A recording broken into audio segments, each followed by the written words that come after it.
मराठा आरक्षणाचे अभ्यासक आणि वरिष्ठ पत्रकार संजय मिस्किन सांगतात, मराठी आरक्षणाचा संघर्ष खऱ्या अर्थाने 1981 मध्ये माथाडी कामगार नेते अण्णासाहेब पाटील यांनी सुरू केला. त्या अगोदर मराठा समाज आरक्षणाच्या संघर्षात कधीही सहभागी नव्हता. 22 मार्च 1982 ला अण्णासाहेब पाटील यांनी मुंबईत मराठा आरक्षणासह इतर 11 मागण्यांसाठीचा पहिला मोर्चा काढला. बाबासाहेब भोसले हे तेव्हा महाराष्ट्राचे मुख्यमंत्री होते. मिस्किन सांगतात, मराठ्यांचा हा मोर्चा पाहून सरकारला समस्यांची जाण झाली आणि मराठा आरक्षणाचा निर्णय जाहीर करू अशी ग्वाही दिली. पण दुर्दैवानं सरकार गडगडले आणि आरक्षणाचा निर्णय बासनात गेला. दुसऱ्याच दिवशी अण्णासाहेब पाटील यांनी समाजासमोर जाऊन काय उत्तर देऊ या स्वाभिमानातून डोक्यात गोळी घालून आत्महत्या केली. तेव्हापासून मराठा समाजाच्या संघटित बांधणीला खऱ्या अर्थाने सुरुवात झाली. जालना जिल्ह्यात मराठा आरक्षणाची मागणी करणाऱ्या आंदोलकांवर पोलिसांनी लाठीमार केला. या दरम्यान आंदोलनस्थळी गोंधळ निर्माण झाला. यात आंदोलक आणि पोलीस दोघेही जखमी झाले आहेत. जालना जिल्ह्यातील अंतरवाली सराटी गावात ही घटना 1 सप्टेंबरला दुपारी घडली. सदर घटनेचे व्हिडिओ आता सोशल मीडियावर व्हायरल होत आहेत. मराठा आरक्षणाच्या मुद्द्यावरून पुन्हा एकदा राजकारण तापताना दिसत आहे. जवळजवळ सर्व बड्या नेत्यांनी जालन्यातील घटनेवर प्रतिक्रिया दिली आहे. दरम्यान मराठा आरक्षणाची मागणी ही गेल्या 40 वर्षांपासून होते. त्यासाठी कोर्टामधली लढाई सुरू आहे. याच मागणीसाठी याआधी महाराष्ट्रात ऐतिहासिक आंदोलनं झाली, प्रदीर्घ न्यायालयीन लढाई झाली आणि राजकीय गणित बदलली. पण 2021 मध्ये सर्वोच्च न्यायालयानं मराठा समाजाचं आरक्षण कोर्टानं रद्द ठरवलं आहे. अर्थात काही न्यायालयीन मार्ग अद्यापही अवलंबिता येऊ शकतात. ते नेमकं काय आहेत आणि आतापर्यंत या मागणीचा प्रवास कसा सुरू आहे हे आपण जाणून घेऊया.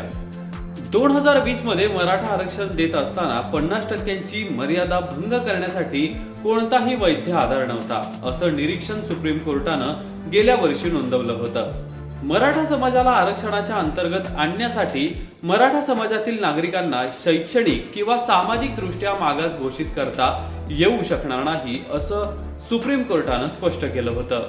मराठा समाजातील नागरिकांना सार्वजनिक शिक्षण, नोकरीत महाराष्ट्र सरकारने सामाजिक आणि शैक्षणिक मागास गटातून दिलेलं आरक्षण SEBC असंविधानिक आहे, असं सुप्रीम कोर्टानं म्हटलं. मराठा आरक्षण सुप्रीम कोर्टाने फेटाळलं आहे. इंदिरा साहनी प्रकरणात सुप्रीम कोर्टानं जी 50% आरक्षण मर्यादा आखली होती ती ओलांडण्यास नकार दिला. मराठा आरक्षणाची वैधता आणि पदव्युत्तर वैद्यकीय अभ्यासक्रमात मराठा आरक्षण या 2 विषयासंबंधी सुप्रीम कोर्टात लढाई सुरू होती. 1 डिसेंबर 2018 पासून महाराष्ट्रात सामाजिक आणि शैक्षणिक मागास प्रवर्ग SEBC अंतर्गत मराठा समाजाला आरक्षण लागू झालं होतं. शिक्षणात 12% आणि नोकऱ्यांमध्ये 13% असं हे आरक्षणाचं प्रमाण आहे. या आरक्षणाला जयश्री पाटील यांनी कोर्टात आव्हान देऊन या आरक्षणाच्या वैधतेवर प्रश्न उपस्थित केला होता. मराठा आरक्षणाची मागणी काही गेल्या 5-6 वर्षांमधील नाही. या मागणीला काही दशकांच्या संघर्षाचा इतिहास आहे. हा संपूर्ण प्रवास आपण विस्ताराने समजून घेऊ. 22 मार्च 1982 ला अण्णासाहेब पाटील यांनी मुंबईत मराठा आरक्षणासह इतर 11 मागण्यांसाठीचा पहिला मोर्चा काढला. बाबासाहेब भोसले हे तेव्हा महाराष्ट्राचे मुख्यमंत्री होते. न्यायाधीश खत्री आणि न्यायाधीश बापट आयोग 80च्या दशकाच्या सुरुवातीलाच केंद्र सरकारने मंडल आयोगाच्या शिफारशींनुसार आता इतर मागासवर्गीयांना म्हणजे ओबीसींना आरक्षण दिलं.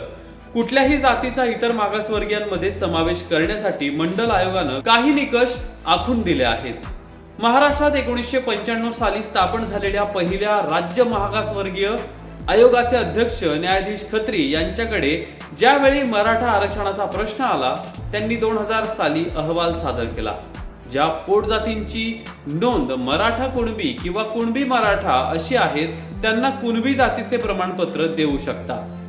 आयोगाच्या या शिफारशींमुळे मराठ्यांमधील काहींना ओबीसीत प्रवेश मिळाला. मात्र ज्या मराठ्यांच्या मागे किंवा पुढे कुणबी असा उल्लेख नाही त्यांची ओबीसीत वर्गवारी झाली नाही. त्यामुळे नंतर मराठा आरक्षणाचा प्रश्न न्याय R.M. बापट यांच्या अध्यक्षतेखाली आयोगाकडे आला. न्यायाधीश बापट आयोगानं राज्यभरात सर्वेक्षण करून 2008 साली अहवाल सादर केला.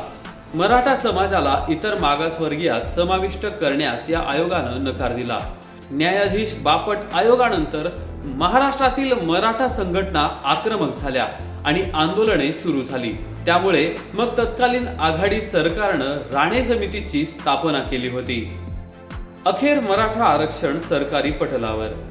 मराठा आरक्षणाची मागणी पहिल्यांदा 1981च्या सुमारास झाली, तरी ती सरकारी पटलावर यायला पुढे 3 दशकांचा काळ जावा लागला. ही मागणी समितीच्या रूपात पहिल्यांदा समोर आली ती 2009 साली. त्यावेळी महाराष्ट्रात सत्तेत होतं काँग्रेस राष्ट्रवादी आघाडीचं सरकार. 2014च्या विधानसभा निवडणुका जसजशा जवळ येऊ लागल्या तसा तसा मराठी आरक्षणाचा विषय वेगाने पुढे येऊ लागला. आघाडी सरकारनं 21 मार्च 2013 साली माजी मुख्यमंत्री आणि तत्कालीन उद्योगमंत्री नारायण राणे यांच्या अध्यक्षतेखाली मराठा समाजाच्या आरक्षणाच्या मागणीवर विचार करण्यासाठी समिती स्थापन केली. या समितीला हे सिद्ध करायचं होतं की राज्यातील मराठा समाज हा शैक्षणिक आणि सामाजिक दृष्ट्या मागास आहे. कारण मराठा समाज मागास आहे हे सिद्ध केल्याशिवाय मागासवर्गीयांच्या आरक्षणाचे फायदे मिळणार नव्हते.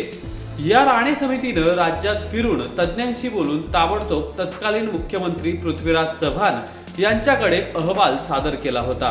मराठा आणि कुणबी समाज एकच आहे आणि ज्याप्रमाणे कुणबी समाजाला आरक्षण आहे त्याप्रमाणेच मराठा समाजाला आरक्षण देण्यात यावे अशी शिफारस राणे समितीच्या अहवालात करण्यात आली.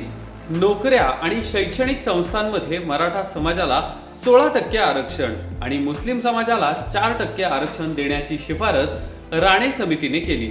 तत्कालीन पृथ्वीराज चव्हाण सरकारनं या शिफारशी 25 जून 2014 रोजीच्या मंत्रिमंडळाच्या बैठकीत मान्य केल्या.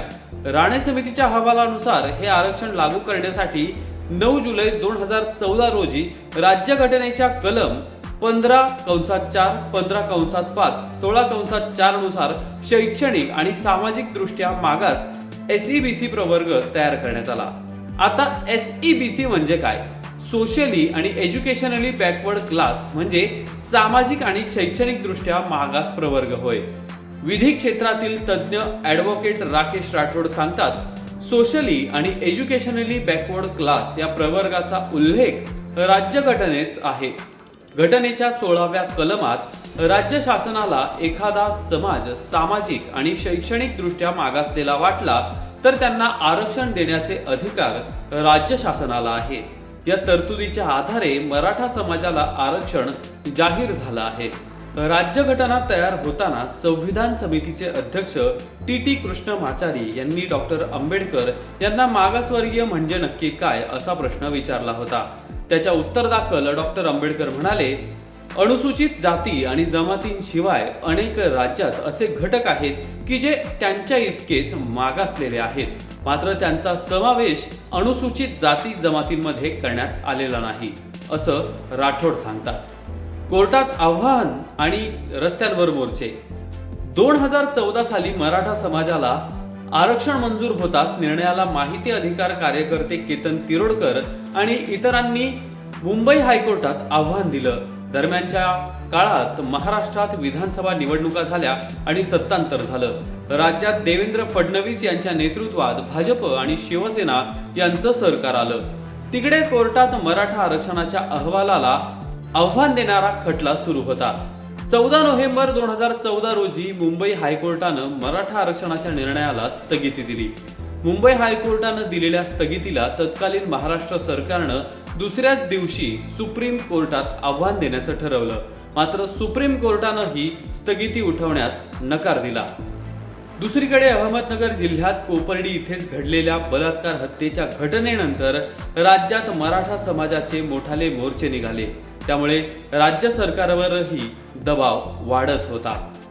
फडणवीस सरकारनं काय केलं होतं? हायकोर्टात सुरू असलेला मराठा आरक्षणाचा विषय राज्य मागासवर्ग आयोगाकडे पाठवण्यात आला. मागासवर्ग आयोगाने मराठा आरक्षणाच्या दृष्टीनं सर्वेक्षण सुरू केलं, पण 2017 साली आयोगाचे अध्यक्ष न्यायाधीश SB म्हसे यांचं निधन झालं. त्यानंतर त्यांच्या जागी न्यायाधीश MG गायकवाड यांची नियुक्ती करण्यात आली. न्यायाधीश गायकवाड यांनी 15 नोव्हेंबर 2018 रोजी अहवाल सादर केला. त्यातील नोंदी कोर्टातही महत्त्वाच्या मानल्या गेल्या.